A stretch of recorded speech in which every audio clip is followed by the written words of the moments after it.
Hey guys, in this video I'm going to show you how to reset your Amazon Echo earbuds. If you find this video helpful, please consider to like this video and subscribe to my channel. In saying that, let's just jump straight into the video.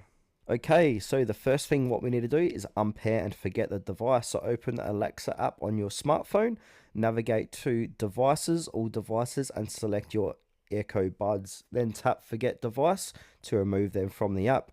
Additionally, go to your phone's Bluetooth settings and just simply unpair the Echo Buds. Then from here, we need to charge the Echo Buds. So place both earbuds into the charging case. Ensure the case is charged until the LED indicator turns green. Then from here, we need to initiate the factory reset. So with the earbuds in the case, close the lid. Press and hold the button on the case for 15 seconds. Release the button when the LED light begins to flash orange. Wait for the LED to stop flashing. This indicates the reset is complete. And then we need to repair the Echo Buds. So open the case lid. When the LED lights start flashing blue, the earbuds are in pairing mode. Open the Alexa app and follow the on-screen instructions to set up your Echo Buds again.